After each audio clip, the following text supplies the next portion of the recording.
Hello and welcome back to the channel. Today we're going to be talking about Guardians of the Galaxy Volume 3, and yes, this video will have spoilers, so if you haven't seen the movie already, please go watch the movie and then come back to the video. Yes, this is a little bit outside of the box of what I've normally done lately. I am a horror fan at heart, but I have other passions as well, and that is Marvel. I love the MCU, I love Marvel comics, I love the video games. So every now and then I'm going to be covering some of the Marvel stuff, especially when it comes to my boy Spider-Man. I'm sorry, but I'm also not sorry. You know, if you don't like watching the superhero stuff, you can just stick to my horror stuff, it's fine. But if you haven't already, please consider leaving a like on the video and subscribing to the channel, that way you don't miss out on any videos like this in the future. Guardians of the Galaxy Volume 3 picks up shortly after the Christmas special that was released on Disney+. But this movie has a strong focus for Rocket Raccoon. I wasn't expecting to grow so much love for this character, but this movie made me fall in love for him. I liked him in the other movies, don't get me wrong, but I never really thought about the hardships and torture that he went through when he was being experimented on and everything like that. And it is tragic, and it shows you, it literally puts it right in front of your face, and it breaks your heart. Honestly, this movie kind of traumatized me. Once you see him with his little family of experimental animals, like I said, I grew more familiar of the character, I fell in love with the character, and I fell in love with his little friends. I felt so sorry for them. The movie starts off with some flashback sequences. It goes back to the flashback and then cuts back to present day. He's walking around listening to Creep, which is an amazing song, so you already get points for that. But you also see the struggle that he went through and why he is the way he is today, and it is heartbreaking. How many times am I going to say heartbreaking in this video? Probably like 1,000 more times, honestly. Just as we see what all the Guardians are doing in nowhere, we actually get to see the highly anticipated Adam Warlock. We have known about him since the end of Guardians of the Galaxy Volume 2, so I was really hyped up to see him, and I'll talk about how I feel about him later on, but he does fly into nowhere and wreaks havoc against everyone. He is kicking everyone's ass. Literally kicking everyone's ass, and he almost kills a couple people. Let's see, who all does he kill? He almost kills Groot, and he almost kills Rocket. Actually, the point of this movie is that he is literally on the brink of death through the whole movie, and the Guardians have to do everything they can to try to stop that from happening. There's a kill switch in his heart that if people try to do anything with him, it'll activate and kill him. The Guardians of the Galaxy is on a mission to find the people to try to disengage the kill switch, while the main villain, the High Evolutionary, is after Rocket Raccoon. So they're actually, the Guardians are after the High Evolutionary, and the High Evolutionary is after Rocket. So they end up just kind of bumping into each other throughout the whole movie, which I find pretty funny. This movie was dialed back compared to a lot of the other MCU movies. The MCU likes to add a lot of questions, that way you want to find the answers to them in later installments of the MCU, but this one doesn't do that.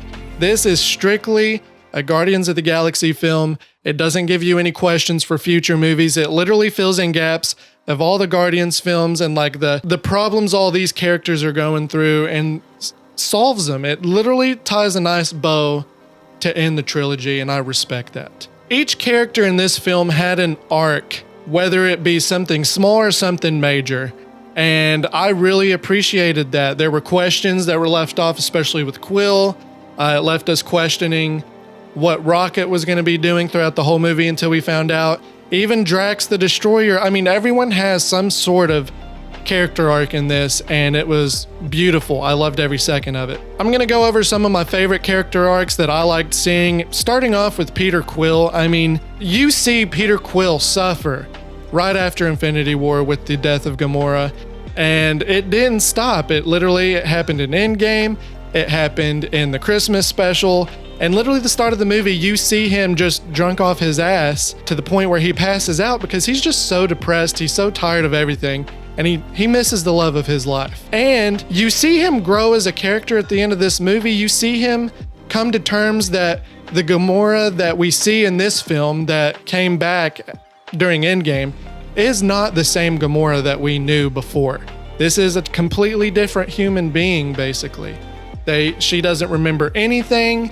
And he tries getting her to remember, and she literally kicks his ass, and she's like, listen, I'm not who you think I am. And he comes to grips with that toward the end. He learns to accept it, and he learns to let her go, and he learns to quit running from other things as well. He goes back home to his grandfather that he left. He ran away, and then he got basically kidnapped, and that's the whole, we all know the story of Guardians of the Galaxy, but I think that is a beautiful thing. I like seeing him going back home to, he's not running anymore. He goes back home to his grandfather and his family and faces the death of his mother, which he never really had any resolution to. I mean, it was all just heartache after heartache. Lost his mother, found out he had a dad, found out his dad was the reason why he lost his his mother. And it was heartbreaking through the whole thing, and he was just tired of it, and he went home, and I love that. And then we have Nebula. She has grown so much since the beginning of Guardians of the Galaxy. I mean, she is still the bitch we know and love, but she has grown so much more than that, especially since the start of Endgame. We see her in Endgame with Tony Stark, and she finds a better meaning for her life. And you can clearly see the growth since the beginning to now. I mean, she is sacrificing her life for everyone. She doesn't know if she's going to make it out of that ship at the end of Guardians 3, but she does sacrifice herself in all intent and purposes of just like, I'm not going to make it, but she survives, and I love that. Throughout the whole movie, she's annoyed with the Guardians. She's annoyed with a lot of people. She's just tired of the ignorance. To realizing it doesn't matter how annoying you are, you do need people in life, and she comes to grip with that. She finds a team worthy to be around, and that is the Guardians of the Galaxy. I love that. And I loved all the character arcs of these people, even to Drax. I mean, his arc was very minuscule, but you go from Drax the Destroyer being such an angry, ignorant human being, not even a human, some sort of alien, to him coming to terms that he's not a destroyer, he's a dad. And to be honest, that part of the movie, I've been fighting tears through this whole movie, but that part right there where it's like, you're not meant to be a destroyer, you're meant to be a father. And that part broke me to the point where I was like, I can't hold in the tears anymore, I have to let it out. That's what broke me. The cruelty going on with Rocket and everything I was on the verge of spilling tears through the whole thing, but I'm a dad, I'm a dad. So hearing that really broke my heart, and I felt that. I'm so glad Drax got to have that character moment to realize, hey, I'm good at something more than just destroying shit. I am a dad, and he saved all those children. He stopped them from being scared to laughing and enjoying his company. And I love that. Drax was probably one of my favorite characters in this movie. One of the character arcs that I guess was slightly earned, but still a little bit disappointing, was Adam Warlock. Since we found out about him at the end of Volume 2, I was pumped. I was like, he is going to kick some ass. And I guess he did. Like, he did for like 10 or 15 minutes, and then he was a joke through the rest of the movie. He was just used for comedic relief. He wasn't really taken seriously by anyone, not even his mom. And I guess his mom kind of took him seriously, but no one else, literally no one else.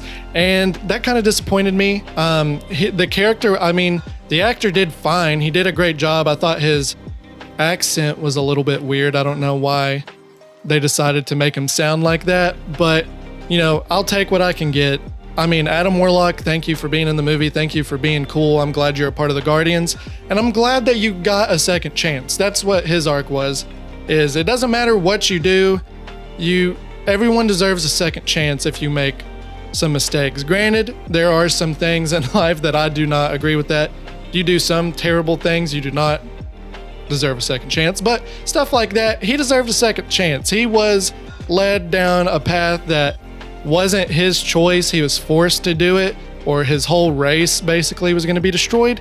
So I don't really blame him for that. As expected, the visuals and the action was phenomenal in this movie. I was a little bit nervous going in because some of the older MCU movies, some of the CG in that just looked terrible. Even in Spider-Man No Way Home, some of the CG in that, they've completely butchered Tobey Maguire's Spider-Man. His costume, that mask, looks atrocious. I don't care what people say. I don't know what made them decide to do a mask design like that.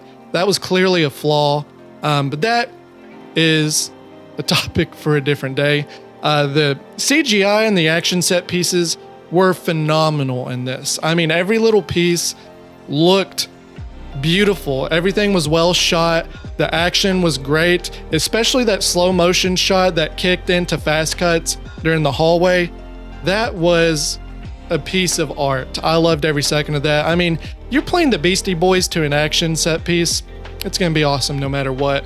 And I was really surprised that this was PG-13 because it was bloody. It was really gory. I mean, granted, the blood was like different colors. It wasn't red. So I think that's the only thing that was keeping it from being rated R, because it was alien blood. But it was bloody as hell. And it really surprised me. But every character during that hallway sequence had their time to shine. They each had their own little slow motion to fast cut as they were kicking some ass.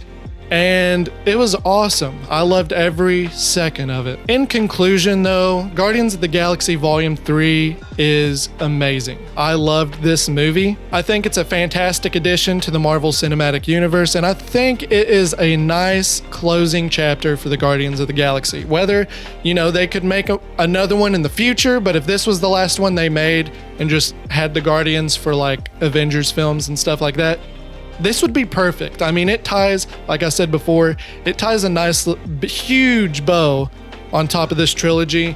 And James Gunn says, "Mwah, here you go. This is yours. I'm giving it to you. And I want you to take what you want out of it, but just love it, respect it, and cherish it forever."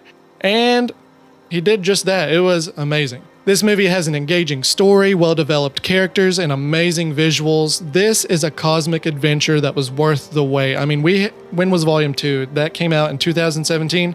So we knew that this was going to be for years. I mean, we had a lot more movies down the line before we got to this, but it was well worth the wait. This movie was fantastic. It's one of the best MCU films we've ever had. I would like to think it's in my top 5 MCU films, but I need to give it some thought because there's a shit ton of those movies.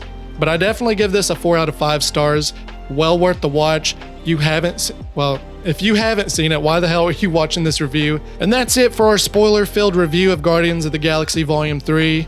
If you haven't already, please leave a like and subscribe to the channel. It does help me out, and you won't miss out on any other videos like this in the future.